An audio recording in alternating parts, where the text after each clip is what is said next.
Bueno, queridos hermanos, estamos en el estudio de los atributos de Dios y nos hallamos estudiando la perfección divina de la paciencia. En primer lugar, vimos el atributo en Dios, y en Dios la paciencia es su virtud de pasar por alto la ofensa del pecado por un tiempo, dando lugar al arrepentimiento o dejando a los hombres sin excusa para una posterior condenación. En segundo lugar, vimos la paciencia del creyente en medio de los tratos del Señor. En este aspecto hace referencia a la virtud que capacita al creyente para vivir circunstancias adversas con la vista puesta en la esperanza. Como bien expresa el término griego anoké, que significa soportar, sufrir, tolerar, dominarse a uno mismo. También hemos definido la paciencia como la capacidad de soportar, aguantar y sufrir las oposiciones, injusticias y provocaciones que puedan caer sobre el creyente por el nombre de Cristo. Sin embargo, el Nuevo Testamento menciona la paciencia como fundamental en las relaciones entre creyentes y utiliza la misma palabra que ya hemos visto, macrotumía. Esta palabra traduce mansedumbre, tolerancia, autorrefrenamiento o la provocación, que no toma represalias apresuradas, ni castiga o reacciona con celeridad, o lo opuesto a la ira. Los creyentes requerimos paciencia, macrotumía, para sobrellevar al malo cuando nos lastima o persigue por causa de Cristo, y necesitamos paciencia para soportar a mi hermano y glorificar a Cristo en mis relaciones con los demás creyentes. Hermanos, quiero empezar esta mañana pidiéndole que analice conmigo por un momento una situación particular que encontramos en las familias. Pregunto en esta mañana, ¿ha notado usted que hay conflictos en las familias que han llevado a que sus miembros se distancien por años? Incluso ese distanciamiento ha llegado a ser tan fuerte que jamás se arregla. Hermanos que no se hablan, que no se visitan, aún en situaciones adversas. Enfermedades, crisis financieras, aún en la muerte, ni siquiera van al sepelio porque tienen discordias entre ellos. Esposos que en un tiempo se amaron y cuidaron, llegan al extremo de separarse, abandonarse y alejarse de los hijos. Hijos que odian a sus padres, que no soportan a la que les dio a luz. Maldicen y denigran o demigran a las personas que deberían ser objeto de veneración y cuidado. Esto es terrible y no es más que una consecuencia nefasta del pecado entre los hombres. Y pregunto, ¿no le estremece a usted esto? Qué terrible es esto, hermanos. Esta situación es triste, pero no es ajena a las Escrituras. Si echamos una ojeada a las Escrituras, encontramos que la familia ha sido atacada desde el principio. Caín odió a su hermano Abel hasta el punto de quitarle la vida. Jacob y Esaú estuvieron separados por años a causa del engaño y el favoritismo. José es vendido por sus hermanos. Aunque el propósito en un principio fue quitarle la vida. Entre la familia del rey David hubo abusos, venganzas, sublevaciones, divisiones y hasta homicidio. Qué situación tan desconsoladora que la familia nos dé en ocasiones las más grandes tristezas, cuando debería proveernos de consuelo, amor y protección. Sin embargo, esta problemática en ocasiones se abre paso en la familia de la fe. La iglesia de Dios. Es triste que en la iglesia, hermanos, tomen distancia entre ellos o sus líderes. que también son sus hermanos. Es doloroso que los hermanos dejen endurecer su corazón hacia sus compañeros de peregrinaje. Me pregunto si los hermanos de hoy han dejado prosperar sus enemistades. Pregunto, ¿qué harán en el cielo, donde tendrán que estar por toda la eternidad con sus hermanos? Allá hablarán con aquel con que estuvieron aquí. ¿Pedirán al Señor que su morada esté lejos de Él? Le dirán al Señor, Señor, yo no quiero estar con Él. Ya me lo soporté por un tiempo en la tierra, pero aquí no quiero tenerlo a mi lado. Ay, mis hermanos, Dios nos ayude en esta situación. Es por esta razón que quiero que estudiemos hoy algunos deberes que tiene el creyente para con sus hermanos y la vitalidad de la paciencia en el trato que nos debemos los unos a los otros. Algunos deberes que la Biblia nos muestra que nos debemos los unos a los otros. ¿Y cómo influye, mis hermanos, esta virtud de la paciencia en estos deberes?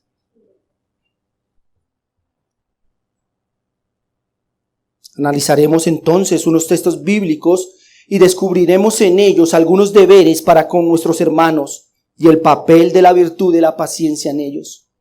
Entremos propiamente entonces en el tema, mis hermanos. He titulado al tema de hoy, la paciencia para el trato entre hermanos de la familia de Dios. Los creyentes han sido llamados a ser parte de una nueva familia. Una familia que no está unida por sangre ni carne, sino por la fe en Cristo. Cristo ha constituido un nuevo Israel, una nueva familia en cumplimiento del pacto de la gracia, y esta familia es la iglesia en la que tú y yo estamos, la iglesia local. Por supuesto la iglesia universal, pero en este momento la iglesia local. Efesios 2:19 dice, así que ya no sois extranjeros ni advenedizos, sino conciudadanos con los santos y miembros de la familia de Dios. Mis hermanos, la Biblia espera que los creyentes, que el pueblo de Dios, que los nacidos de nuevo, que los que por los que la fe en Jesucristo han venido a habitar juntos en la familia de Dios, vivan en armonía, en amistad y en unidad genuina. En el libro de los Salmos encontramos una frase preciosa que describe con sencillez las relaciones entre los hermanos. El Salmo 133, versículo 1 nos dice, Salmo 133, versículo 1 nos dice, mirad cuán bueno y cuán delicioso es habitar los hermanos juntos y en armonía. Juntos y en armonía. Oh, mis hermanos, cuando el pueblo de Dios habita en unidad apacible y trato afable, es bueno y delicioso en gran manera. Y es un espectáculo digno de ser contemplado. Es algo propio del pueblo santo de Jehová. A veces con los hermanos en la carne experimentamos una desunión tal que no podemos estar juntos porque no hay armonía. No hay nada en común. Pero en cuanto a los hermanos en el Espíritu, ellos han de convivir juntos en la comunión de la iglesia. Los creyentes tenemos el mandato del Señor y la capacidad del Espíritu Santo para vivir en unión.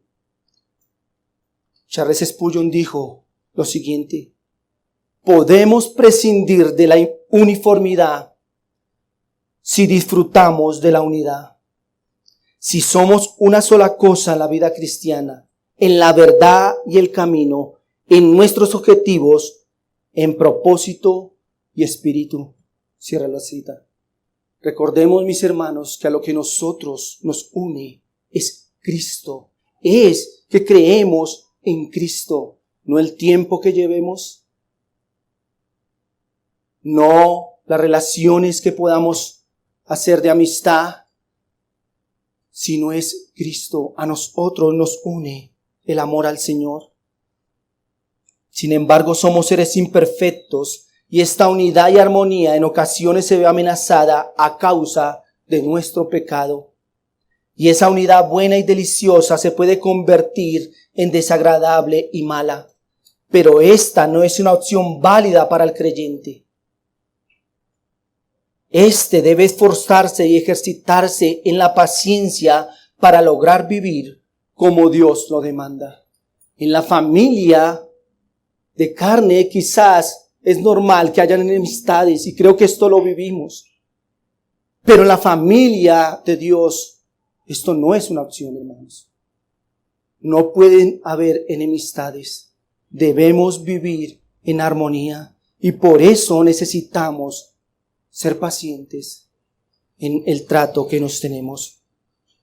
Quiero entonces ir a mi primer texto donde encontraremos algunas responsabilidades, algunos deberes que nosotros tenemos como creyentes en el trato que nos damos. Quiero que usted centre su atención en Efesios capítulo 4, versículo 1 y 2.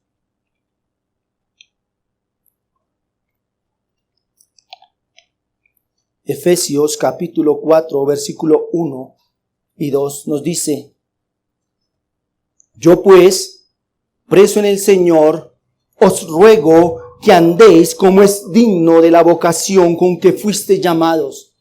¿Cómo deben vivir aquellos que han sido llamados por el Señor? Versículo 2 dice: con toda humildad y mansedumbre, soportándoos con paciencia los unos a los otros en amor.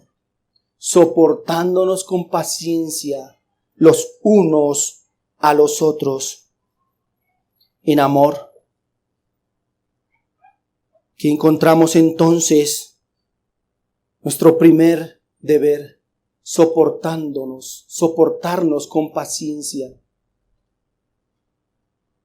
No sé, hermano, si usted alguna vez ha dicho esto o ha escuchado esto. La verdad es que yo a este hermano no lo soporto. Yo quiero que usted tenga en cuenta algo. Quiero que pose sus ojos en el versículo 1. Dice: yo pues preso en el Señor os ruego que andéis como es digno de la vocación con que fuisteis llamados. En primera medida quiero que observe el ruego del apóstol. Os ruego que andéis como es digno de la vocación con que fuisteis llamados. Él está haciendo un ruego a la iglesia de Éfeso para que se conduzca diariamente con dignidad. Se puede decir que el apóstol apela a la iglesia con estas palabras: les suplico, presten atención a su conducta y palabras, para que su comportamiento sea para alabanza de aquel que por su gracia lo llamó de las tinieblas a su reino de luz. Presten atención, hermanos, a esta súplica del apóstol. Él les implora que su manera de vivir muestre su genuino cristianismo. Y de esta manera el nombre de Cristo sea exaltado. Como un creyente, como aquel que se hace llamar hijo de Dios puede decir: yo a este hermano no lo soporto. El apóstol les dice: vivan como es digno de su llamado. Vivan como creyentes. ¿Y cómo deben vivir los creyentes? Soportándose unos a otros.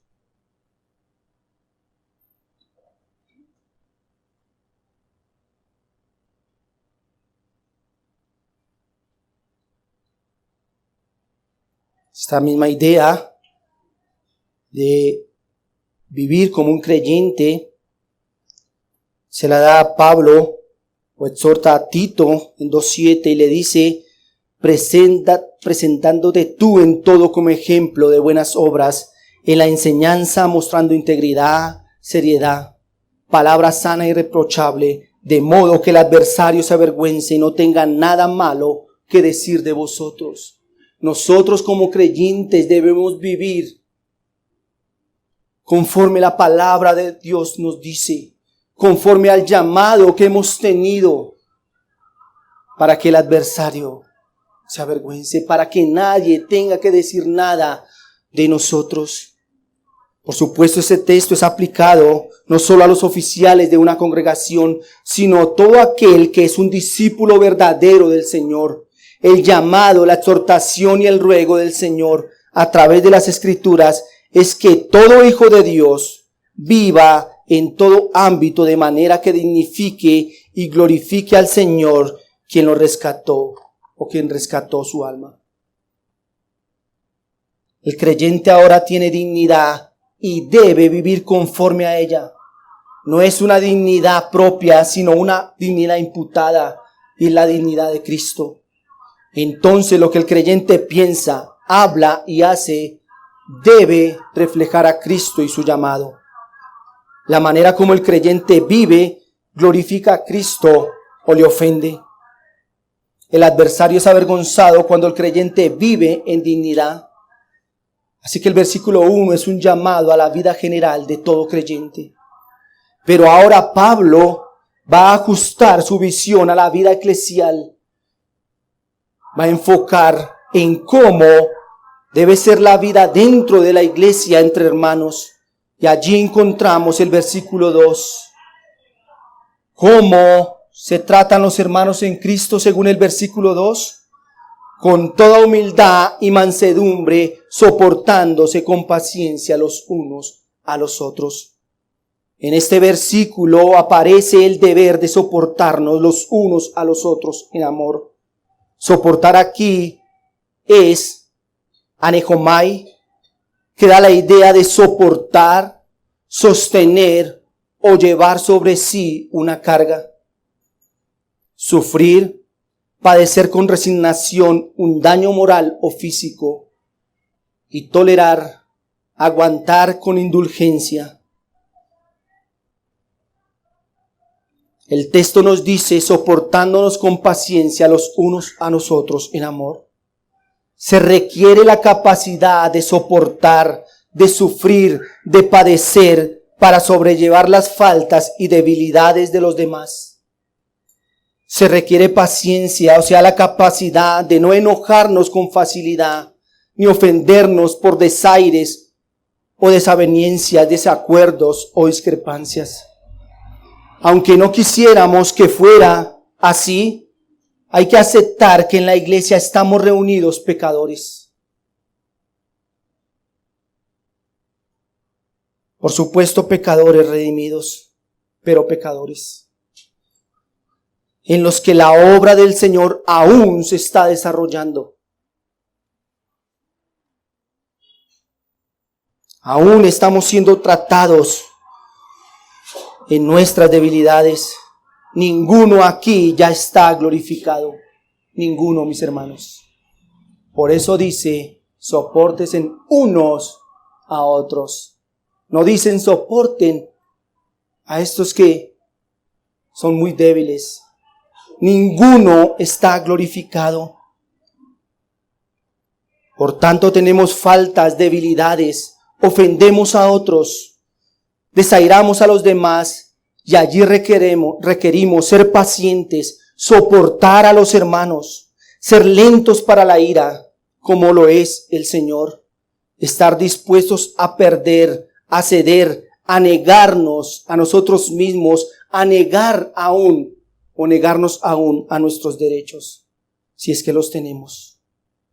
El cristiano debe tener siempre buena disposición para ayudar a sus hermanos. Debe tener tolerancia ante sus faltas e impertinencias.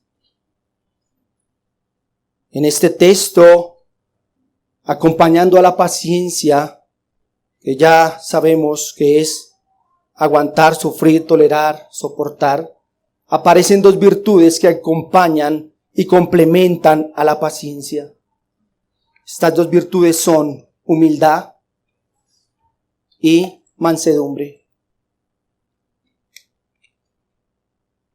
Humildad en el original es tapeinosofrune, que significa modestia, humillación en la mente, Y mansedumbre en el original es la palabra prautes, que significa apacibilidad, dulzura. Estas dos palabras, humildad y mansedumbre, dan la misma idea, que es considerarse a uno mismo como inferior y no tener más alto concepto de sí mismo que el que debe tener. La Escritura nos dice que no debemos tener un concepto más alto de nosotros mismos, aún que debemos mirar a nuestro hermano como mayor. Por eso el apóstol dice, sean pacientes y humildes. No tengan un mayor concepto de ustedes. Entiendan que ustedes son también débiles y deben soportarse, hermanos.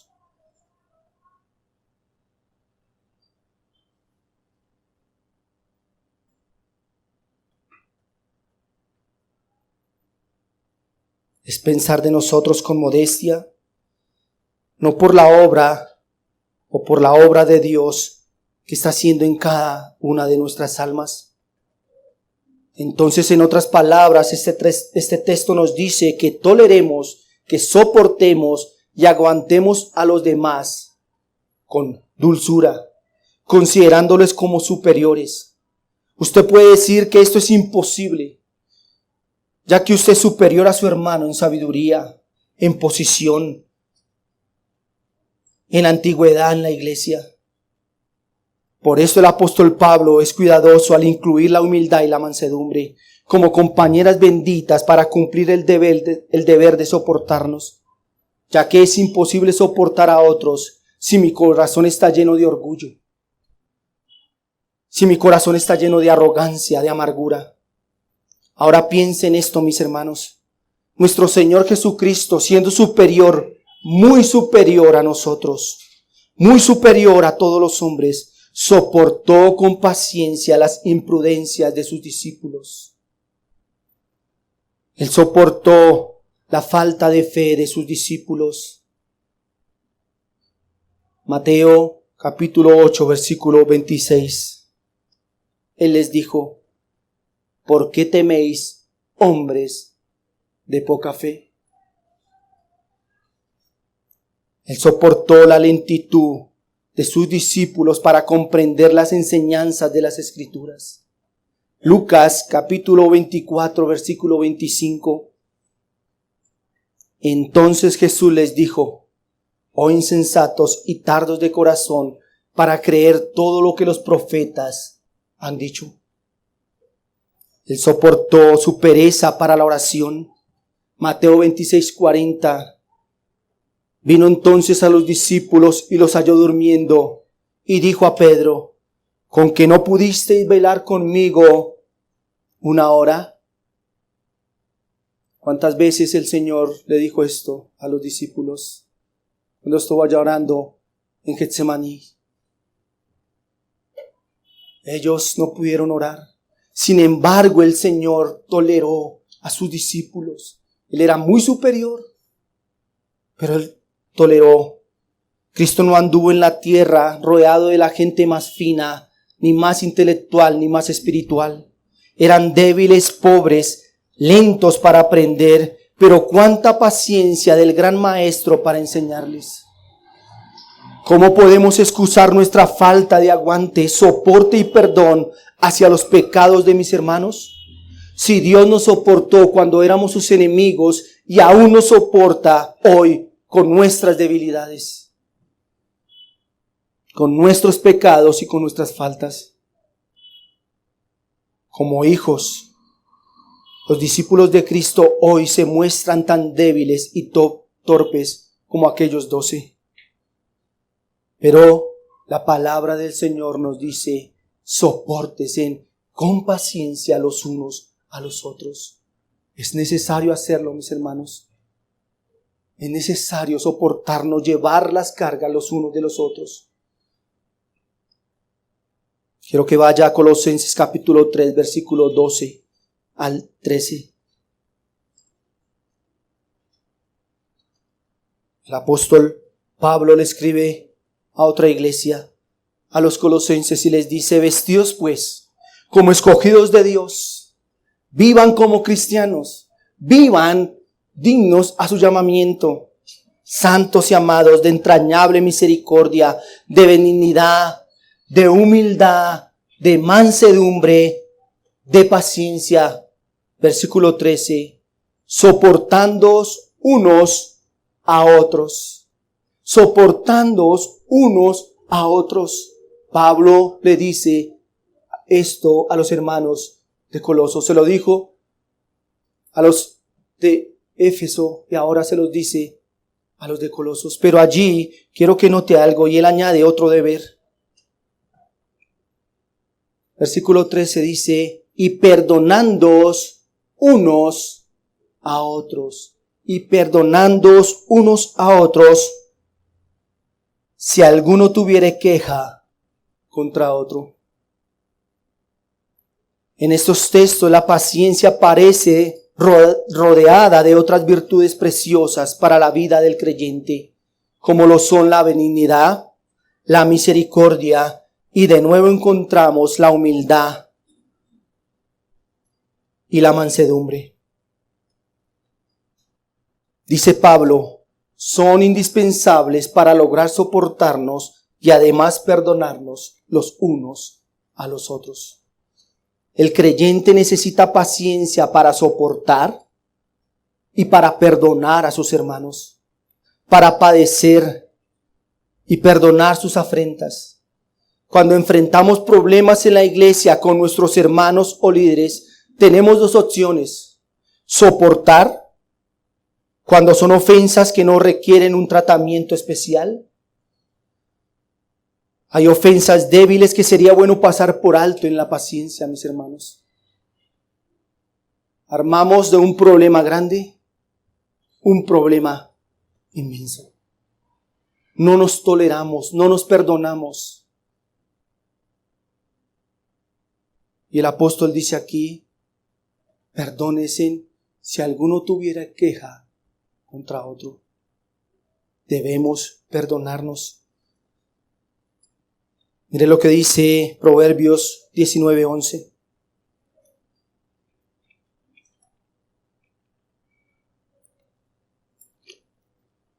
La discreción del hombre le hace lento para la ira,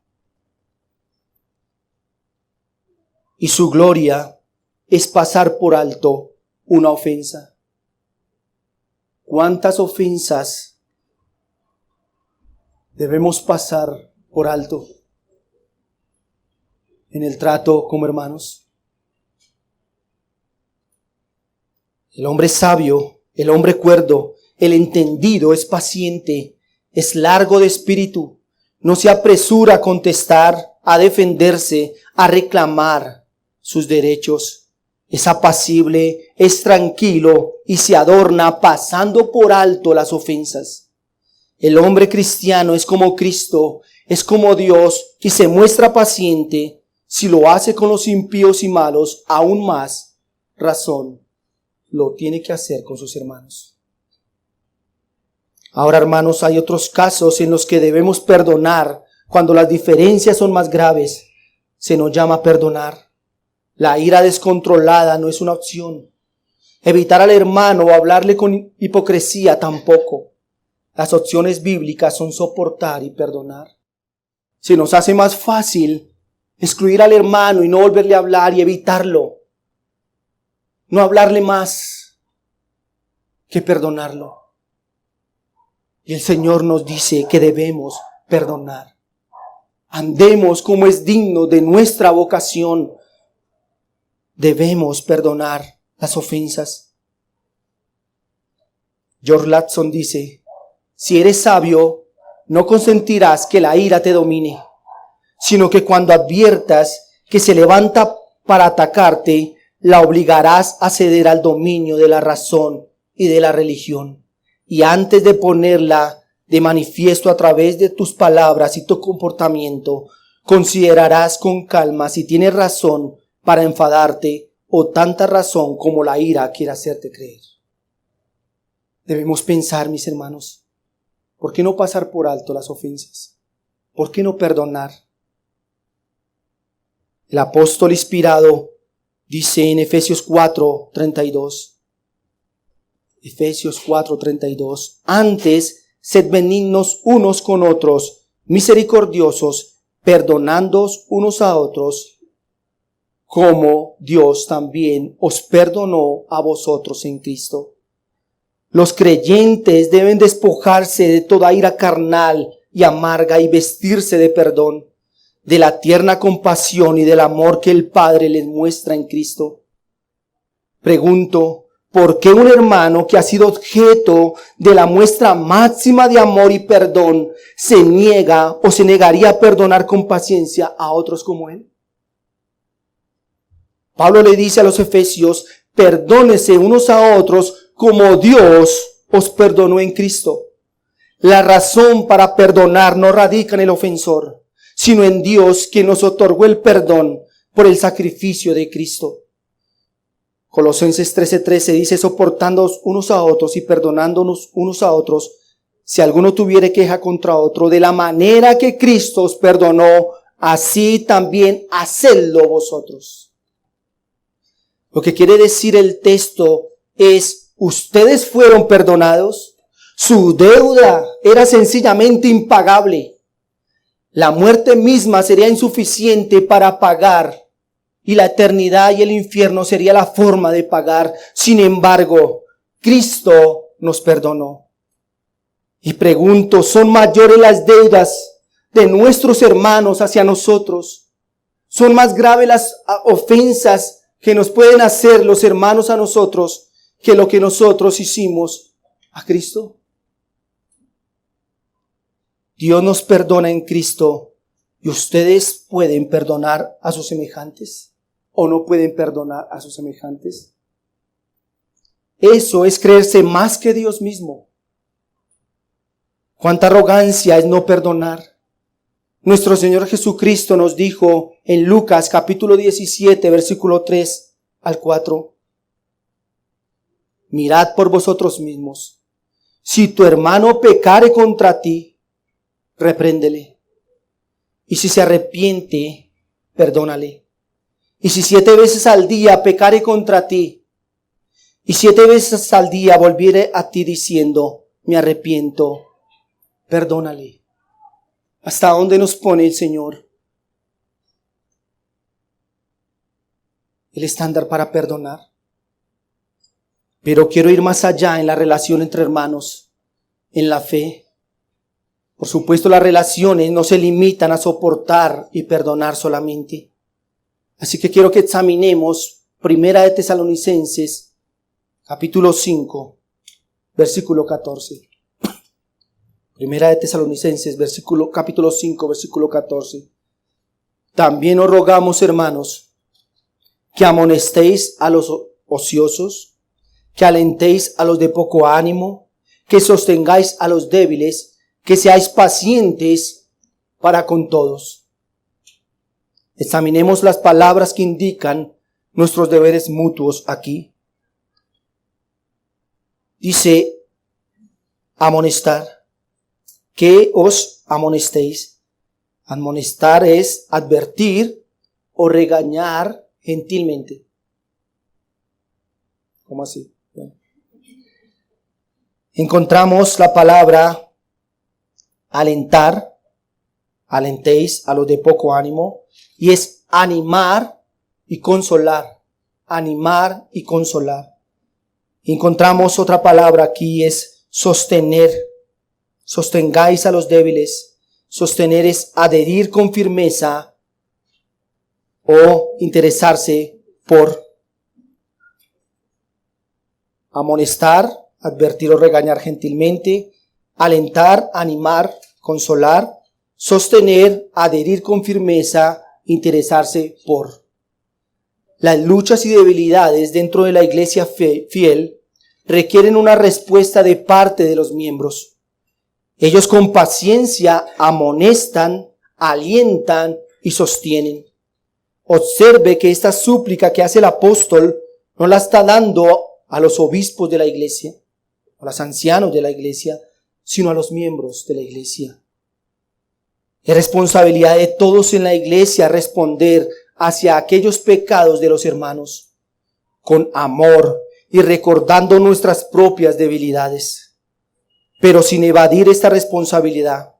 Si hay algún hermano que anda desordenadamente, debe ser corregido.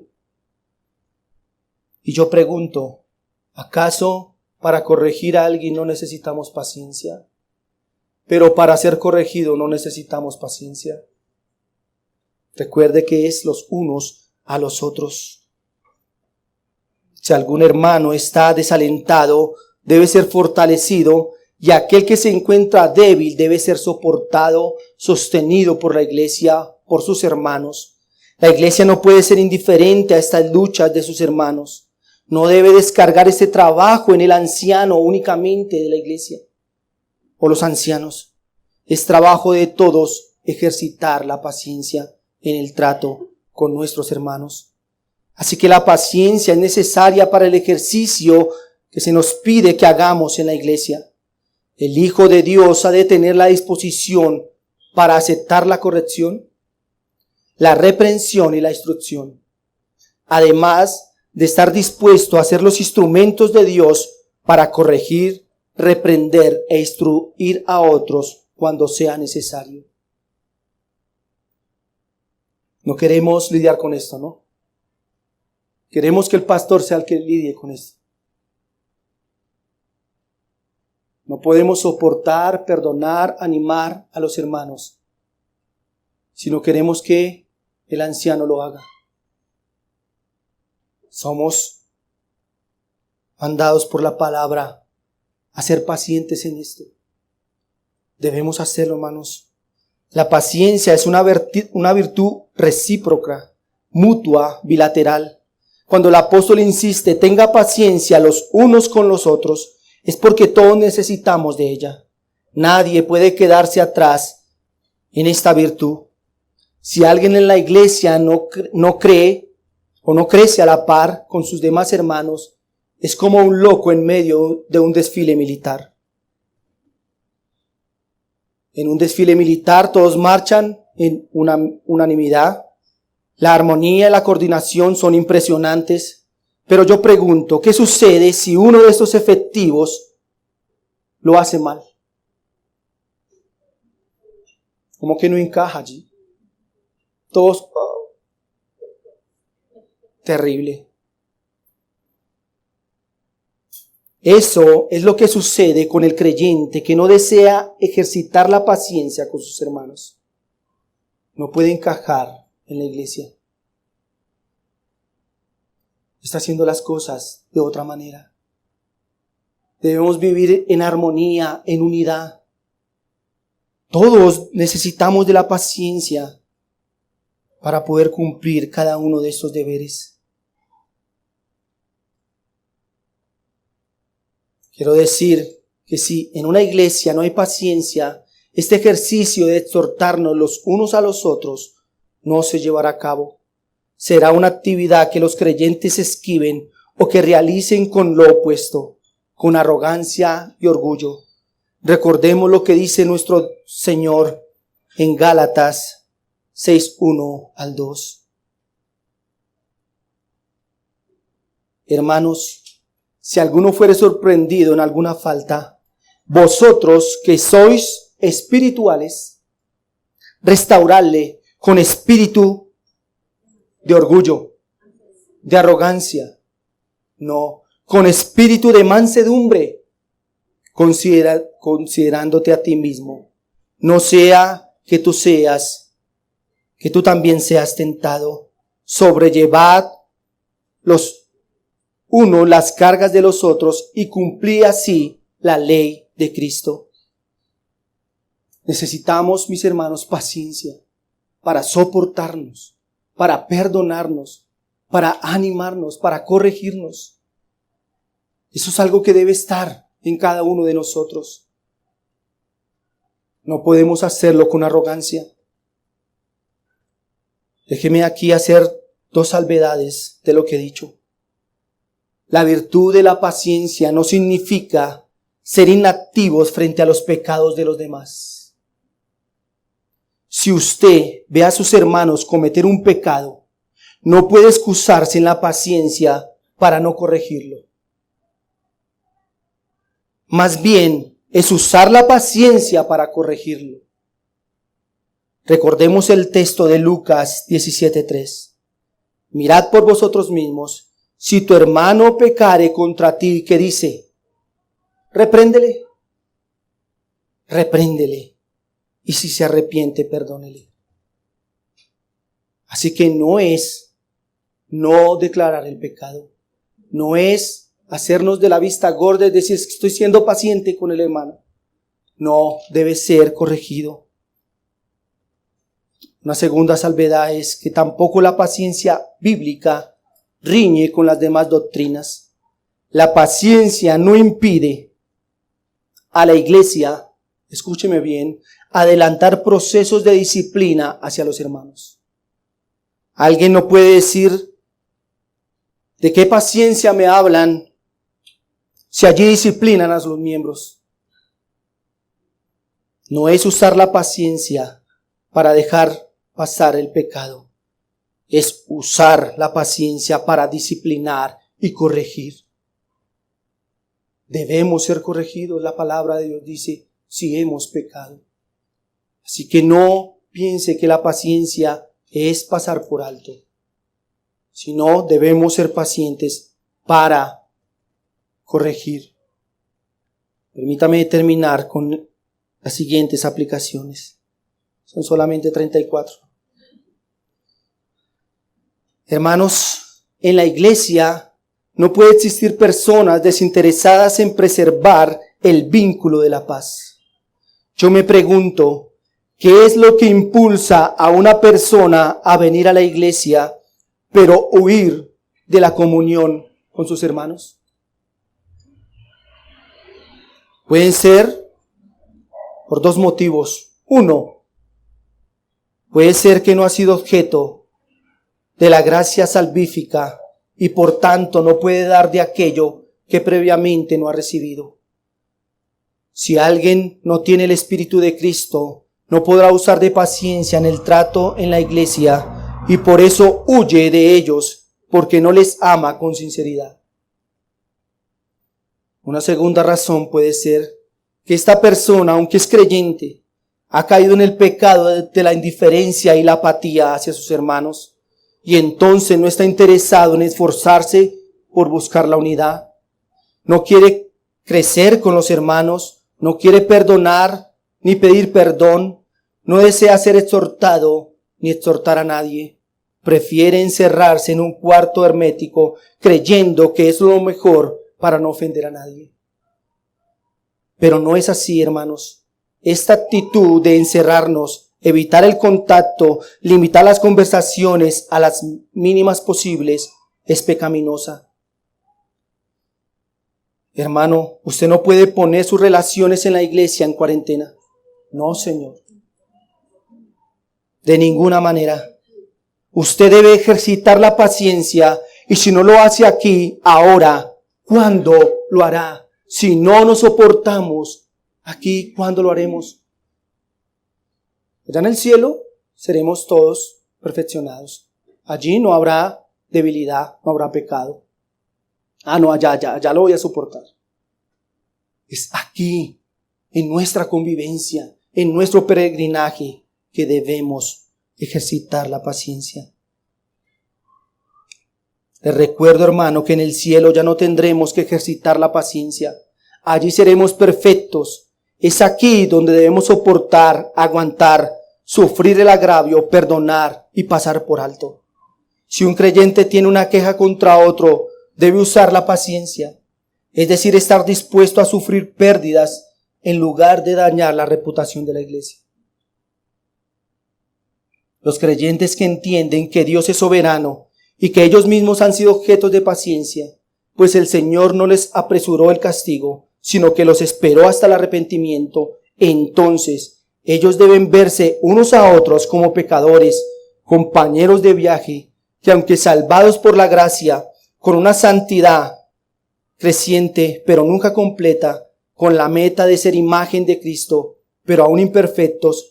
Por esto necesitamos paciencia, no por nuestra perfección, sino por nuestras múltiples faltas. Cuando escuchamos una enseñanza como esta, nos lleva a reflexionar y decir, tener paciencia con otros hermanos. Bueno, usted tal vez está pensando, es muy cierto lo que el hermano Jair está diciendo. ¿Cuánta paciencia tengo que tener con aquel, con aquel, con aquel y con aquel?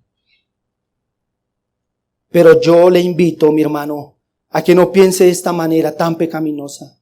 Piense que usted también nos hace ejercitar la paciencia. Baje hoy su rostro y diga, ¿cuánta paciencia han tenido los hermanos conmigo? La Biblia no dice que unos hermanos en la iglesia soportan a otros. Lo que dice es que soportamos unos a otros. En la iglesia no existen dos grupos, los que son soportados y los que soportan. En la iglesia existe los que se soportan unos a otros. Tal vez usted soporta a alguien, pero mañana usted estará siendo soportado, alentado por los demás. Por esta razón, mis hermanos, necesitamos paciencia, mansedumbre y humildad. Quiera el Señor ayudarnos para que realmente esta virtud esté en cada uno de nosotros y podamos promover el vínculo de la paz en la iglesia. El Señor les bendiga, hermanos.